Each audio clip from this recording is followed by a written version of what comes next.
아멘. 증인으로 열심히 사셨습니까? 아멘. 네, 오늘 예배 시작 전에 한 집사님께서 전화 통화하시는 거 너무 은혜가 되네요. 야, 교회 다닐래 나랑? 이러시는데 그 광고에 야 나도 라는 광고 보셨어요? 거기 보면 야 너도 영어 공부할 수 있어 이런 광고가 있는데 야 너도 전도할 수 있어 이렇게 말씀하시는 것 같아가지고 아 난 열심히 전도하는 목사가 되어야지 그런 결심하게 되었어요. 일주일 동안 증인으로 사셨습니까? 아멘. 예, 만나는 사람들에게 예수님의 향기를 많이 품어내셨어요? 네. 함께 말씀 보겠습니다. 네? 전 더 부족했어요. 부족을 깨닫는 우리가 은혜가 있는 줄로 믿습니다. 네. 자, 한번 시편 말씀 같이 보겠습니다. 시편, 구약성경 시편 119편 말씀 같이 보겠습니다.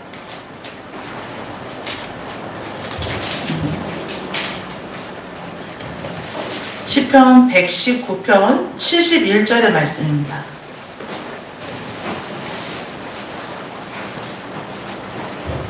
시편 119편 71절 말씀 다 같이 우리 한 목소리로 같이 읽어볼까요? 찾으셨을까요? 예, 시편 구약성경 시편 119편 71절 말씀 같이 읽겠습니다. 시작. 고난당하는 것이 내게 유익이라 이로 말미암아 내가 주의 율례들을 배우게 되었나이다. 아멘. 할렐루야. 네.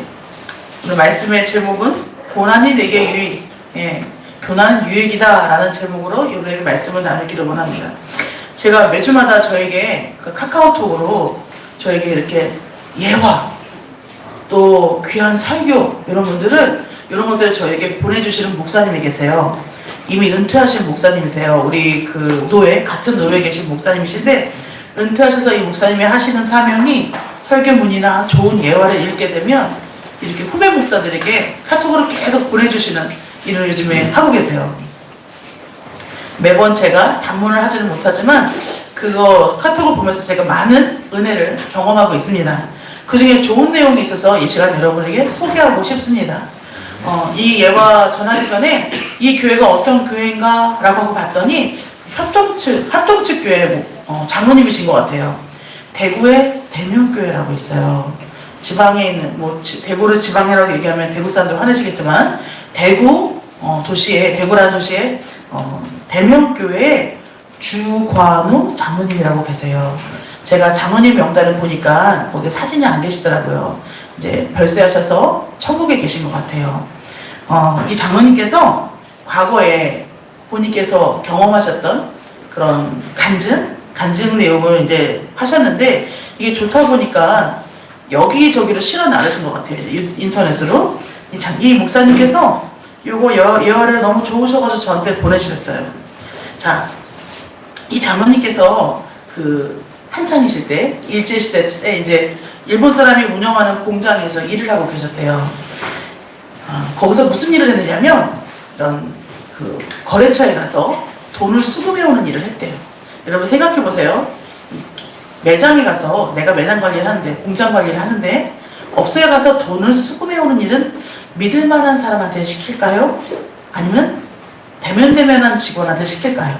믿을만한 사람. 그렇죠. 돈 만지는 일은 되도록이면 남보다는 내 아내라든지 내 가족을 아마 시킬 수도 있겠죠. 어쨌든 정말 믿을만한 사람에게 수금을 시키잖아요. 이 일본 기업가가 하는 이 회사에 장로님이 이 수금하는 역할을 맡았던 거예요. 자, 하루는 대구에서 조금 떨어진 변두리에 가서 수금을 수십만 원을 해오셨대요. 이 당시에 수십만 원이라고 한다면 지금으로 치면 큰 돈이에요, 진짜. 제가 예전에 은행에서 돈을 많이는 못 찾아봤지만 좀 찾아본 기억이 있는데 제 돈은 아니고 떨리더라고요. 이게 떨려요. 누가 뭐라고 안 하는데도 은행에서 얘기해가지고 거기 있잖아요. 전경 아니고 이렇게 안에서 이렇게 제복 입고 계시는 분 있잖아요. 저분한테 좀 수임을 해달라고 할까 이런 생각이 들 정도로 떨려요. 별것도 아닌 건데 이분이 이 70만 원을 가지고 긴장 상태로 가서 수금을 해서 긴장 상태로 돈을 가지고 딱 차에 타니까 뭐가 왔느냐, 긴장이 풀리면서 차에서 내리면 이제 곧 회사니까 자기도 모르게 이 긴장이 순간 풀리면서 살짝 잠이 오셨는가 봐요. 그래서 돈을 이렇게 끌어안고 자다가 눈을 떴는데 아이고 돈가방이 옆으로 찢어져 있는 거예요. 그리고 가방 안에 돈이 많이 없어진 거죠. 이분이 급하게 운전수에게 외쳤어요. 돈이 없어졌습니다. 돈이 없어졌습니다. 라고 하니까 운전사가 요즘 같지 않고 그 당시에는 차를 딱 멈춰준 거죠. 근데 어떤 옆에 같이 타고 있는 승객 청년이 뭐라고 얘기하냐면 방금 전에 전전정거장에서 한 청년들이 그 돈 가지고 황급히 뛰어내리는 걸 내가 봤습니다. 그렇게 얘기해 준 거예요. 얼마나 고마워요. 그래서 이분이 얼른 거기서 뛰어내려서 몇 정거장을 뛰어간 거예요. 그 정거장까지. 그래서 어떤 마음이었냐면 내가 오늘 만약에 이 돈을 못 찾으면 펑펑 그 자리에서 울다가 죽어버려야지 싶었대요. 갔는데 진짜 돈이 없어요. 그 청년들도 없어요. 너무 낙심해서 내가 죽어야 되나 그러면서 터벅터벅 이제 걸어오는 거죠. 근데 한참을 막 여러 가지 복잡한 마음들이 마음속에서 막 뒹굴었을 거 아니에요. 한참을 걸어오는데 이미 탔던 차는 떠나버렸고 목 놓아 울다가 또 상실했다가 또 울다가 얼마쯤 오는데 자기가 타고 아까 갔던 그 차가 언덕배기에서 밑으로 떨어지는 전복사고가 난 거예요. 생각해보세요. 내가 그 차를 타고 있었으면 이런 생각 들 수 있겠죠. 사고가 났는데 다행히 많은 사람들이 죽지는 좀 뭐 사망 이건 아니고 중상자가 되게 많았대요. 그 차 사고에 막 부러지고 이러니까 그 피가 낭자해서 볼 수가 없었는가 봐요. 장모님 그렇게 말씀하세요. 근데 그 중에 죽은 사람들도 더 내들 있는데 그 시체 있는 곳을 보니까 자기한테 2정거장 전에 돈 들고 튄 청년들을 봤다라고 하는 그 남자가 손에 돈을 꽉 쥐고서 죽어있더래요. 이 장모님이 그 돈을 이렇게 가지고 회사로 왔어요. 회사로 와서 일본 사장님한테 그 얘기를 그대로 말씀을 드렸대요. 그러더니 이 사장님이 그 이야기를 듣고 너무 놀라면서 저도 이렇게 전화하면서 소름 끼쳐요. 전화하면서 이게 너무 놀라면서 일본 사장님이 그 후에 이 장모님을 더 신뢰하게 되었대요. 자, 그리고 나서 이제 해방을 했잖아요. 해방을 하게 되니까 일본 분들이 이제 다시 본국으로 다 돌아갔다고 말하지만 거의 야반도주처럼 도망갔어요. 그 와중에 이 공장을 일본 사람이 신임했던 이 장모님에게 그대로 양도해주고 갔대요. 그렇게 그분이 운영한 반개업체가 7군데가 넘었다라고 하는 간증의 내용입니다. 사람이 좌절하고 낭망하고 슬픔을 겪을 수도 있지만 전화위복이라는 게 있어요. 근데 이것도 열심을 다하고 충성을 다하는 사람에게 찾아오는 게 전화위복이고, 하늘도 우리가 옛말에 이런 말 있잖아요. 하늘은 스스로 돕는 자를 돕는다. 하나님 앞에 열심을 다하고 성실하게, 정말 이 사람이 이 돈 없으면 내가 죽어야지, 이거는 충성에서 비롯된 마음이지, 왜? 내 돈이 아니고 회사 돈인데 내가 이것을 잃어버리면 대책도 없고 나 어떻게 하면 준다, 그런 충성한 마음 가지고 좌절함에 걸어가고 있었는데 이런 일을 겪으셨던 거예요. 그 외에 이 장로님께서는요, 주관의 장로님은 더욱더 주님 말씀에 의지해서 더 신실하게 살아야지, 더 정직하게 살아야지, 더 하나님 앞에서 살아야지 라고 하는 결심을 하게 되신 것 같아요. 사랑하는 여러분, 간증은 뭐냐면요, 나를 표현하는 게 아니에요. 나를 드러내는 게 간증이 아니에요. 나의 삶 가운데 역사하신 하나님을 자랑하는 게 간증이에요. 오늘 주장모님께서는요, 나의 삶 가운데 세밀하게 간섭하신 하나님, 내가 하나님 앞에 양심을 가지고 깨끗한 마음을 가지고 하나님 앞에 살려고 몸부림쳤을 때 나의 삶에 세밀하게 간섭하셔서 나를 붙으신 그 하나님을 간증하고 있어요. 오늘 우리가 읽은 시편 119편의 말씀은 요약하면 이런 내용이에요. 하나님이 만드신 이 놀라운 세상, 하나님의 세계를 찬양하며 또 하나님의 말씀으로 율례를 지키고 그 말씀대로 살려고 몸부림치는 사람, 그런 사람들에게는 분명히 복이 있다라고 하는 말씀이 시편 119편의 말씀이에요.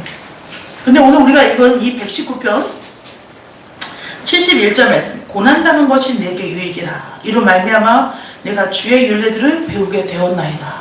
여기서 말하는 우리가 고난은 대충 말하지 않아도 알겠죠. 율례라는 단어가 무슨 뜻이 있느냐 하면, 율례는 하나님을 어떻게 섬길 것인가. 예를 들어 과거의 제사법, 성막법, 뭐 절기법 이런 것들에 대해서 어떻게 하나님을 예배드리는 거지, 어떻게 제사 드리는 거지, 그 모든 것들을 통틀어서 율례라고 그랬어요.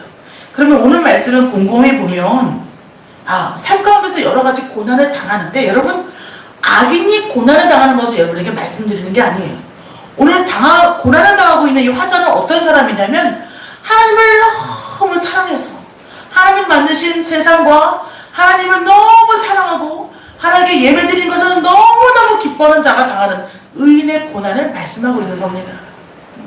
내가 응당 당해야 되는 고난을 당하면서 내가 의인이, 내가 고난당하고 있구나 라고 생각하는 건 오판이에요. 그런데 인류학자들이 이런 이야기를 해요. 사람의 습성 중에 어떤 습성이 있느냐면, 내가 맞아, 내 말이 맞아, 내 말만 맞아. 누가 뭐라고 해도 시끄러 안 들어 말할 줄 모르면 입 다물어 가만히 있어. 내 말에 맞아. 모르면 가만히 있어. 내가 맞아. 그런데 이게 남 얘기가 아니라 인류학자의 이야기라는 거예요. 많은 사람들의 마음 가운데 내가 맞아. 요즘에 가장 귀에 잘 들리는 단어 중에 하나가 뭐가 있냐면 내로남불이라는 단어가 있어요. 내가 하면 로맨스, 남이 하면 불륜.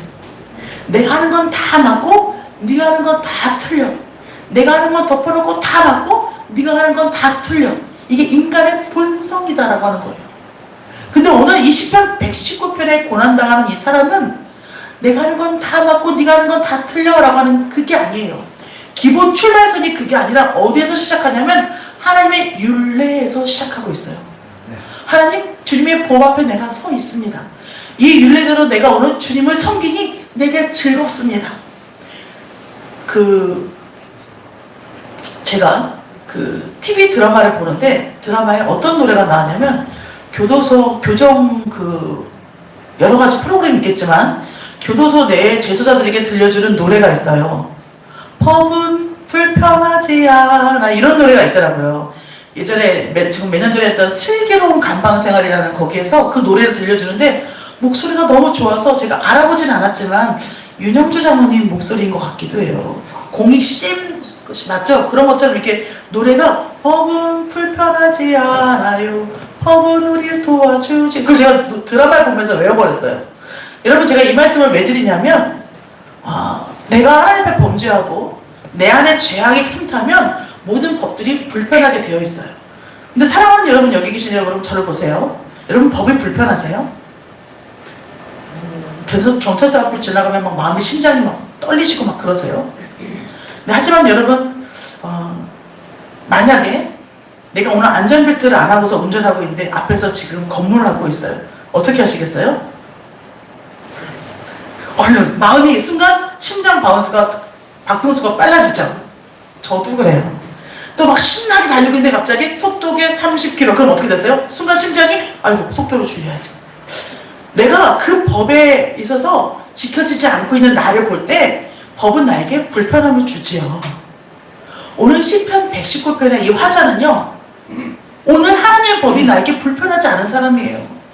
하나님을 사랑하고 그 말씀을 사모해서 이 율례를 가지고 내가 어떻게 하나님을 잘 예배할 수 있을까를 날마다 고민하는 사람이에요. 이 의인이 당하는 고난을 얘기하고 있는 거예요. 이 의인이 오늘 하나님 앞에 고백하기를, 고난당하는 것이 저에게 유익입니다. 우리는 이렇게 이야기할 수 있어요. 하나님, 왜 의인이 고난을 당합니까? 하박국 선지자처럼 물어볼 수 있어요. 왜 악한 사람들은 잘 되고 왜 우리 하나님을 사랑하는 저희들은 왜 이러는 겁니까? 주님 앞에 따질 수 있어요. 근데 결국 하박국 선지자가 하나님께 뭐라고 고백하죠? 그리기 아니하실지라도 감사해요 그러잖아요. 난 주의 종인데, 난 하나님의 사람인데, 나 집사인데, 나 권사인데 왜 나에게 이런 고난이 찾아오는 거야? 고난은 노크라고 우리에게 찾아오지 않아요. 불현듯, 서든리, 갑작스럽게 우리에게 막 쳐들어와요. 근데 그 출발점이 나는 맞아, 너는 틀려라고 내로남불로 사는, 인간의 법으로 사는 사람들에게는 주체할 수 없는 고난인 거예요. 세상에 나가는 모든 것들이. 하지만 하나님, 저는 맞지 않습니다. 저는 죄인입니다. 하나님 말씀 앞에 저는 오늘 살기로 결단한 하나님의 사람입니다. 그렇게 사는 사람은 나를 먼저 돌아보는 거예요. 하나님 앞에서 내가 뭔가 잘못되었나? 하나님 앞에서 내가 뭔가 잘못되었나? 내 예배가 잘못되었나? 내 마음이 잘못되었나? 내 중심이 잘못되었나? 내 뱃속 깊숙이 무언가 내 하나님 보시기에 뭐가 아프지, 뭔가 마음에 드시지 않는 부분이 있었을까? 돌아보는 사람이 진짜 성도의 삶이라는 거예요. 오늘 119편의 이 화자는 이 시편 기자는 이렇게 이야기해요. 고난당하는 것이 내게 유익이라. 여러분 다윗을 보세요. 아니 다윗이 자신을 위해 산 사람이 아니잖아요. 양을 칠 때는 아버지에게 기쁨을 주기 위해서 들판에서 양을 쳤어요. 집에 큰 선지자가 와서, 나라의 선지자잖아요. 선지자가 손님으로 왔으면 다윗은 집에 안 가고 싶었겠습니까? 들판에서 양을 치면서 충성한 아들이에요. 아버지가 언제 성경에 보면 그런 내용 구체적으로는 없지만 당연히 해야 되는 일을 했기 때문에 칭찬이 있었겠어요, 다윗에게? 자, 다윗이 자기에게 창을 던지는 그 사울에게 자기가 피한 그 창을 들고서 집어 던졌나요? 그렇지 않았어요. 다윗은 아버지의 법도 아니고 왕의 법도 아니고 하나님의 법으로 살려고 몸부림친 사람이에요. 하나님 보시기에 중심이 하나님 마음에 합한 사람이 다윗이었다라는 거예요. 그 다윗이 오늘 하나님 앞에 고백해요. 고난당하는 것이 내게 유익입니다. 사랑하는 여러분, 많은 사람들이 착각해요. 자기 죄로 말미암아 먹고 마시다가 고난당하는 걸 보면서 하나님, 의인이 고난을 당하고 있습니다. 내로남불에 이건 하나님 법으로 사는 삶이라 말할 수 없어요. 우리가 하나님을 바라보다 넘어질 수 있어요. 구를 수 있어요. 여러분, 하나님의 사람이었던 아브라함이 왜 고난을 당합니까? 왜 고난을 허락하십니까? 하나님께서 하나님의 사랑하는 자녀에게 고난을 허락하시는 것은 너무너무 사랑하시기 때문에 허락하신 일이에요. 구원을 완성시키기 위해서는 하나님의 그 방법으로 예수님께서 허락하셨기 때문에 십자가의 죽음이 있었습니다. 사랑하는 여러분, 오늘 우리가 당하고 있는 고난은 다양해요. 자, 이제 막 태어난 아기에게 있어서는 당장 젖을 물려주지 않는 어머니 때문에 고통스럽고 괴로워요. 할 수 있는 표현은 울음밖에 없죠. 아장아장 걸어다니는 아기들에게 있어서 고난은 뭐가 있겠어요? 먹고 싶은 초콜릿 사탕을 먹지 못하는 것도 아기들한테 고난일 수 있어요. 하지만 사랑하는 부모가 다 줄 수 없잖아요. 병상에 누워있는 환자에게 뭐가 고난이겠어요? 아이고, 약 좀 그만 먹었으면 좋겠는데, 일거를 꽂으러 오면 야, 이 바늘 좀 제대로 꽂았으면 좋겠는데, 아, 병원밥이 좀 맛있었으면 좋겠는데, 아, 오늘 정말 치료받는 이거 내가 언제쯤 태어나나? 이런 것들이 고난 내용이 될 수가 있겠죠. 오늘 우리가 성도가 당하고 있는 고품격적인 고난을 바라보자고. 우리가 살면서 이럴 수 있어요. 저 사람이 왜 나에게 악으로 당하는, 나는 분명히 선으로 접해줬는데 왜 나에게 악으로 하는가? 알려주셨잖아요. 주의 목전으로 상을 베푸시고 기름으로 내 머리에 바르셨으니 내 잔이 넘쳐나이다 고백했던 다윗처럼 오히려 나에게 고난을 주고 나에게 아픔을 주고 나에게 상처를 주고 나에게 쓴뿌리를 제공하는 그를 위해서 축복하며 기도하는 것이 우리 의인들의 마땅한 공격이라고 믿습니다. 나를 힘들게 하고 가슴 아프게 하고 또 때로는 어쩔 줄 몰라 그 사람 때문에 부정케 하는 내 가슴을 보면서 하나님 앞에 그를 위해 축복하며 기도하는 거예요. 하나님 복 주십시오. 그를 복 주십시오. 그가 그 복을 받을 수 없다면 그 복은 누구에게로 갈까요? 기도했던 내게로 돌아온 줄로 믿습니다. 자, 오늘 말씀이 이래요. 고난이 내게 유익이라. 이로 말미암아. 자, 고난이 내게 유익이에요. 여러분, 지금 당장 아프고 쓰지만 당하는 그 태풍 속에서는 그걸 몰라요. 태풍 속에 있으면 이 태풍 때문에 정신이 하나도 없는 것 같아요. 근데 말씀을 붙잡고 오늘 시편 기자가 말씀을 붙잡고 이 고난을 버티는 거예요. 마치 풍랑이 일고 있는 바다 위를 한쪽에 조그마한 돛담배가 그 깃발에 붙들고 돛대를 붙들고 어쩔 줄 몰라 하면서 이 풍랑을 내가 이겨내겠노라. 저 멀리 보이는 등대 불빛 하나 의지해서 풍랑을 이겨내다가 그 풍랑이 지난 후에 그 잔잔한 바다 위를 걷는 것처럼 오늘 기자가 이렇게 얘기해. 이로 말미암아, 이 풍랑으로 말미암아 내가 주의 윤례들을 배우게 되었나이다. 고백하고 있습니다. 이 풍랑으로 말미암아 내가 큰 물고기를 잡았어요가 아니에요. 이 풍랑으로 말미암아 내가 내 능력을 개발했습니다가 아니에요. 이 풍랑으로 말미암아 배웠습니다 라고 고백하고 있는 거예요. 이 풍랑으로 말미암아 내가 하나님을 더욱더 예배하는 예배자가 되고, 이 풍랑으로 말미암아 내가 더욱더 주님을 사랑하는 사람이 된다면 이보다 더 큰 유익이 어디에 있겠습니까? 이번 주에 제가 항상 운전을 하고 다니잖아요. 아침 저녁으로 극동방송을 저도 요즘에 듣게 되었어요. 아직 전파 선교사가 안 되었는데 지금 결심을 하고 있어요. 한 분이 간증한 내용을 들었어요. 그분이 그래요. 어린 아들이 새벽에 막 경기에 이렇게 막 열이 펄펄 끓어오르는데, 그 옛날, 이게 과거 이야기예요. 그 애는 이미 벌써 장성하는 큰 아들이 됐어요. 병원도 갈 수 없고 어찌할 수 없는 상황에서 미치는 거예요, 이 엄마가. 저는 자식을 못 낳아봐서 그 엄마의 피 끓는 심정을 잘 모르겠어요. 막 창자가 끊어지는 고통을 잘 모르겠어요. 근데 이 애기 엄마가 어찌할 줄 몰라 할 때 방송을 켜놓고 밤샜대요. 애를 끌어안고. 그리고 이것만 이야기했대요. 살려주세요 하나님. 살려주세요 하나님. 아침에 되고 아이가 열이 떨어지고 병원에 가서 치료를 받았다라는 이야기를 들었어요. 근데 이분이 뭐라고 얘기했냐면, 그 밤 동안 자기는 하나님의 이름 보호하신 가운데, 장막 가운데 자기가 있었다고.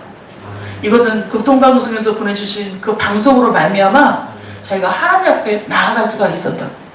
그 애기 엄마는요, 이제는 할머니가 되셨지만 그 애기 엄마는요, 이야기해요. 그 연약하고 약한 애기가 커서 너무 건강하게 자라는 보면서 하나님께 감사하고, 그 아이를 볼 때마다 내가 경험했던 그때 그 극동방송, 그 은혜를 잊을 수가 없다고. 그 큰 풍랑 가운데서 이분이 의지한 것은, 품에는 아들을 안고 있지만 하나님을 부른 거예요. 하나님. 이분이 바로 오늘 시편 119편의 시편 기자의 고백을 배운 거죠. 이로 말미암아, 이 고난으로 말미암아 하나님을 사랑하게 되고, 하나님을 예배하게 되고, 하나님을 찾게 되었다라고 하는 거예요. 자, 여러분, 오늘 고난이 내게 유익이라. 그래, 이 힘든 게 지나가면 분명히 좋은 게 찾아올 거야 라고 하는데, 여러분, 이 좋은 게 오늘 성경 기자는 뭐라고 이야기하냐면, 다른 게 좋은 게 아니라, 이 땅의 금은 보아도 물론 좋지요. 하지만 근본적인, 가장 근본적인 것, 가장 핵심적인 것은 이 율례들을, 이 모든 고난들을 통해서 내가 하나님을 어떻게 더 예배해야 되는지, 어떻게 주님과 동행할 수 있는지에 대해서 내 몸가짐을 배우게 됐다라고 고백하는 거예요. 오늘 우리가 하나님 앞에 다시 한번 우리 예배의 몸가짐을 다시 하기를 원합니다. 기쁨으로, 감사함으로. 아, 나 하나님의 사람이지? 나 하나님을 사랑하는 사람이지? 아, 그렇다면 이 고난이 내게 주신 하나님께 선물이라면 이 고난 뒤에 분명히 또 하나님께서 내게 주시는 은혜가 있을 거야. 기대하는 믿음을 가지고 이 풍랑을 함께 헤쳐나가는 우리 모두가 될 수 있기를 주의 이름으로 간절히 축원합니다. 기도하겠습니다. 거룩하신 하나님, 저희도 연약한 죄인입니다. 주님 없이는 한순간도 살 수 없는 죄인들임을 고백드립니다. 고난이 깊어질수록 하나님의 은혜가 더 큼을 믿으며 이 고난을 헤쳐나가는 우리 모든 성도님들 될 수 있도록 은혜 더하여 주시옵소서. 예수님 이름으로 감사하며 기도합니다. 아멘.